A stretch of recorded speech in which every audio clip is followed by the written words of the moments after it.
Why do you think it's a good idea to cut Medicaid for low-income and working-class people by $700 billion, to give $235 billion in tax breaks to the very, very, very richest people in this country, perhaps a few hundred families? Please justify that and tell me about that. Well, Senator, I don't know, but the Democrats had the trifecta, and there was no tax increase or wealth tax on billionaires. You choose. I'm not talking about a tax. You chose not to do that. Mr. Bessent, I am not talking about a wealth. Welcome back to MAGA News Central. Bernie Sanders came into the hearing armed with familiar talking points: tax cuts for billionaires, Medicaid cuts, healthcare fears, and accusations that the Trump administration was prioritizing the wealthy over working Americans. But this time, Sanders wasn't facing a nervous bureaucrat. He was facing Treasury Secretary Scott Bessent. And as the Vermont senator launched into a series of aggressive questions, Bessent refused to accept the premises behind them. What followed was a heated clash over taxes, healthcare, Medicaid, and the future of the American economy. For conservatives watching, it was a moment that exposed what they see as the biggest weakness in Sanders' economic arguments. Let's break down exactly what happened. That one. Senator Sanders. Thanks, Mr. Chairman. Thanks, Mr. Bessent, for being here. Help me out here. My understanding is the Trump administration has, I think, 13 billionaires in office right now, leading government agencies. Is that about right, do you think? I have no idea, Senator. I think that's what the number is. Do you think it's a coincidence, given the large number of billionaires in the Trump administration, that this particular piece of legislation would provide $235 billion in tax breaks to the top 0.2% by expanding the exemptions in the estate tax? Senator, I will tell you that when the 2017 Tax Cuts and Jobs Act passed, my tax rate went up. Well, I don't know your exact situation, but I can tell you. Tell me about, how many people do you think are in the top 0.2%? Sorry? Number of people in the top 0.2% who would benefit from this particular $235 billion tax break? Well, the top, I know the top 10% is right. now paying 7%. That's not the question. The total tax. My question is, why do you think at a time of unprecedented income and wealth inequality, when people like yourself economically have never, ever had it so good, why do you think it's a good idea to cut Medicaid for low-income and working-class people by $700 billion, to give $235 billion in tax breaks to the very, very, very richest people in this country, perhaps a few hundred families? Please justify that and tell me about that. Well, Senator, I don't know, but the Democrats had the trifecta, and there was no tax increase or wealth tax on billionaires. You choose. I'm not talking about a tax. You chose not to do that. Mr. Bessent, I am not talking about a wealth tax. Explain. A few hundred of the wealthiest families in this country, $235 billion tax break. Explain to the American people why you think that's a great idea. I think that this will increase small businesses substantially. That most small businesses, they are... Has zero to do with, come on, you're smarter than that.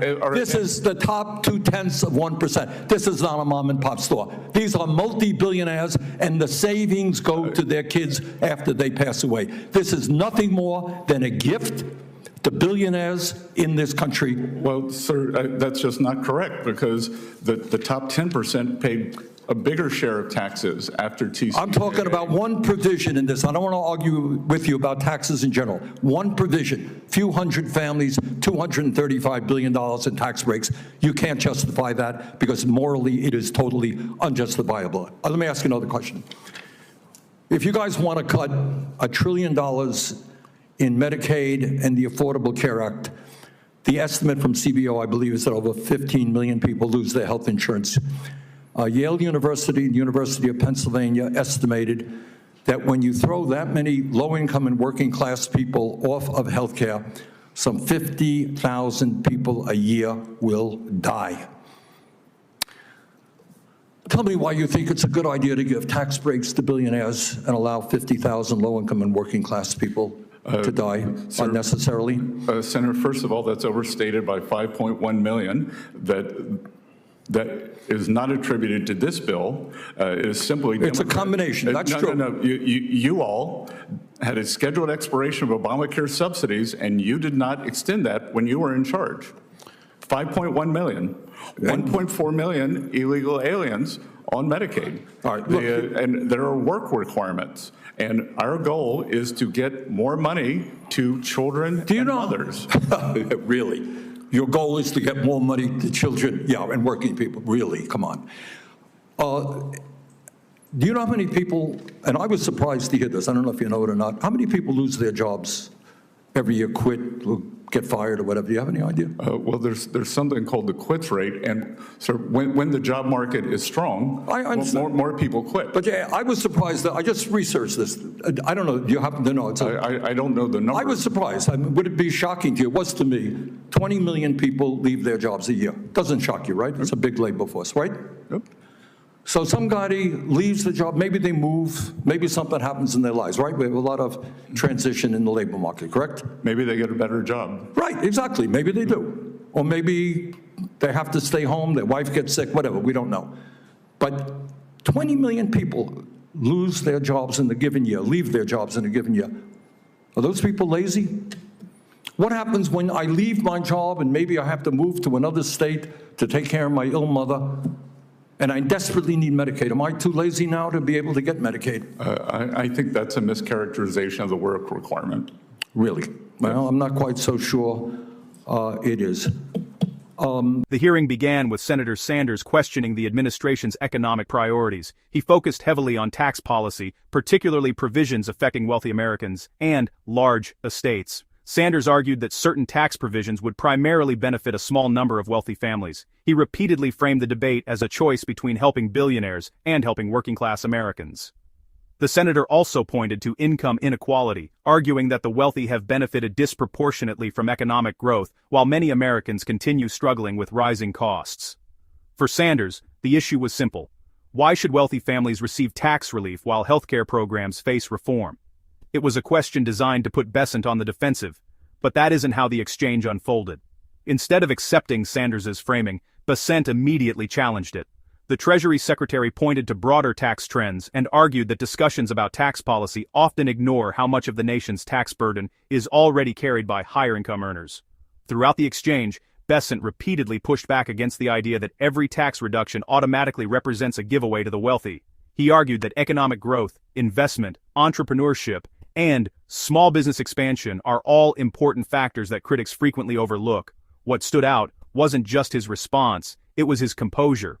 While Sanders attempted to drive the conversation toward emotional arguments about billionaires and inequality, Bessent consistently redirected attention toward policy details and economic outcomes. For supporters of the administration, this was a crucial moment. Instead of defending himself, Bessent challenged the assumptions behind the questions themselves. The hearing then shifted toward healthcare. Sanders raised concerns about Medicaid reforms and cited projections suggesting coverage losses under proposed changes. He argued that healthcare reductions could have serious consequences for vulnerable Americans, but Bessent wasn't willing to accept those conclusions at face value.